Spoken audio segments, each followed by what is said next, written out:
एक evil God ने खोजा ब्रह्मांड के अंत को। Hello guys, welcome to my channel. समय के साथ जैसे जैसे वह भयानक और डरावना जीव शिप के करीब आने लगता है, समुद्र में ऊंची ऊंची लहरें उठने लगती है। वह लहरें बार बार शिप से जा टकराती है, कभी शिप लेफ्ट की तरफ, कभी शिप राइट की तरफ बार बार झुकने लगता है। इस भयानक नज़ारे को देख लोगों के पैरों तले जमीन खिसक जाती है और वे जोर जोर से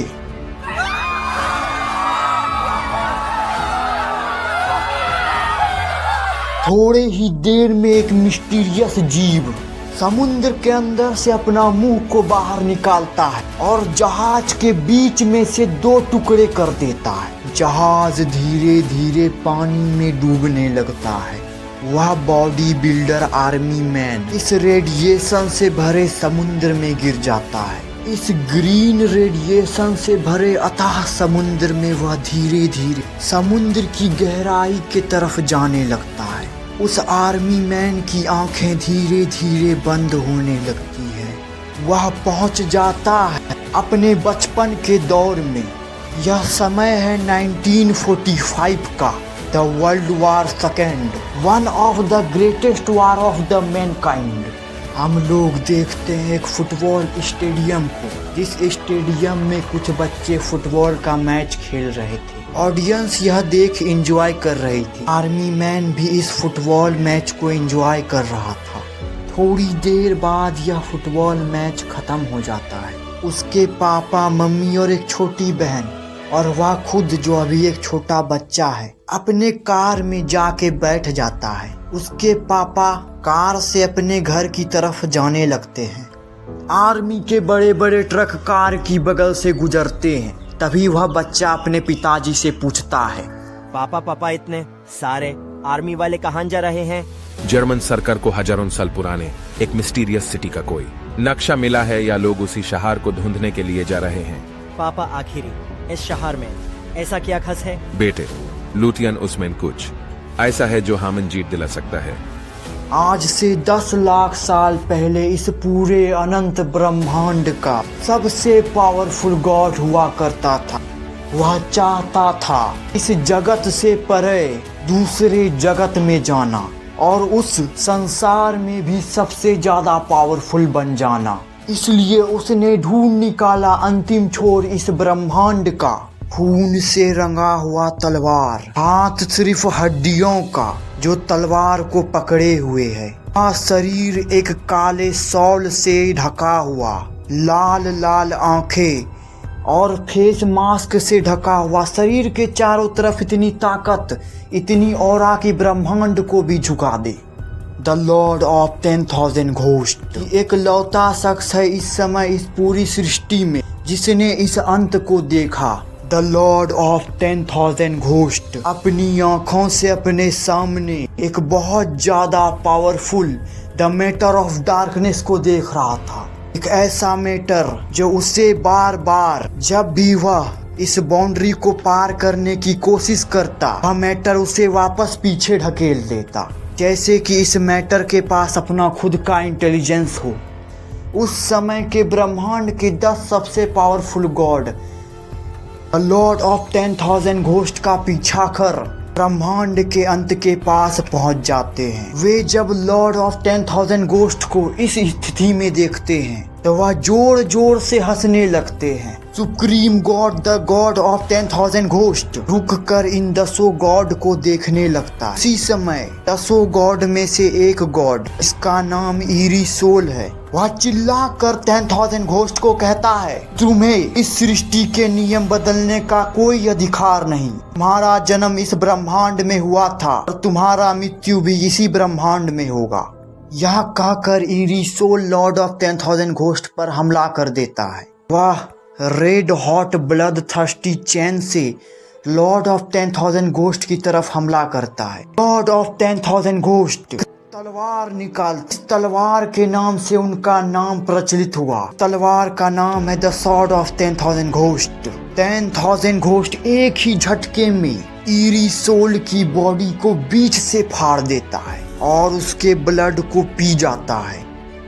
न वो गॉड 10,000 घोस्ट की इस असीम ताकत को देख घबराने लगते हैं। वे सोच भी नहीं सकते थे कि सुप्रीम गॉड इतने ज्यादा पावरफुल होंगे कि एक ही झटके में यह स्थिति कर देंगे ईरी गॉड का। इस सृष्टि के न वो पावरफुल गॉड यह सोचते हैं कि 10,000 घोस्ट को इतनी आसानी से हराना संभव नहीं, इसके लिए हमें कोई और उपाय ढूंढना पड़ेगा। तभी द गॉड ऑफ हेल सामने आता है। वह एक तरीका सभी गॉडों को समझाता है। सभी गॉड इस तरीके पर एग्री हो जाते हैं। हम इस ब्रह्मांड के अंतिम छोर पर, ब्रह्मांड के अंत के करीब खरबों जीव जंतुओं को, इस ब्रह्मांड के लाखों प्रजातियों को एक हड्डी के सामने घुटने पर टिके हुए देखते हैं।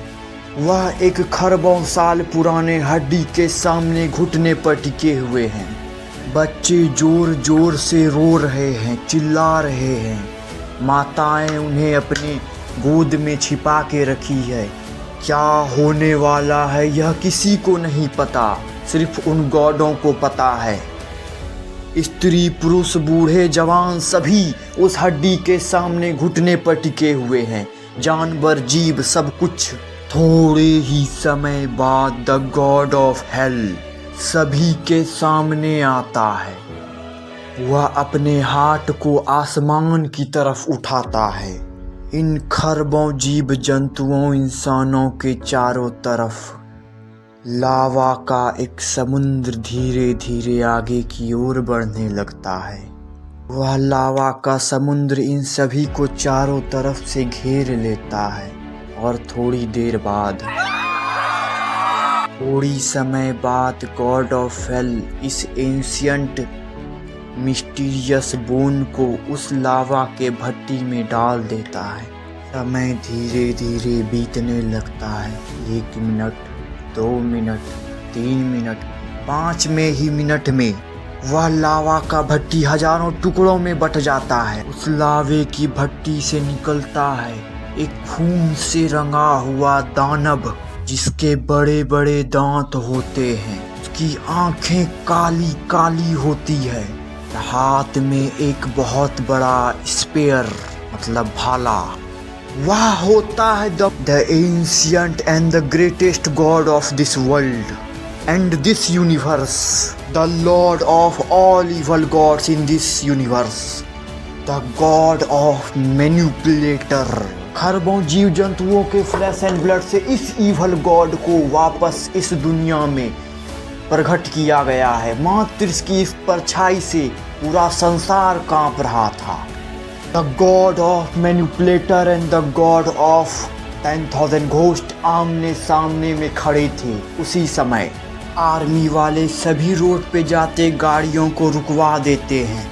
एक आर्मी वाले हमारे हीरो लुओतियान के कार के पास आता है और AK-47 दिखा के बोलता है, चलो सभी कार से निकलो, सरकार का ऑर्डर आया, हम लोग के साथ तुमको जाना पड़ेगा। जितने भी जवान, महिला और 5 साल से छोटे बच्चे उन्हें सरकार ने बुलाया है। कोई काम है सरकार को आप लोगों से, तो कृपया कर हमारे साथ चलें। सभी के सर पे बंदूक रख लुओतियान के फादर, मदर और उसकी छोटी सिस्टर को लेके अपने गाड़ी में बैठ जाते हैं। यह बच्चा कुछ नहीं कर पाता।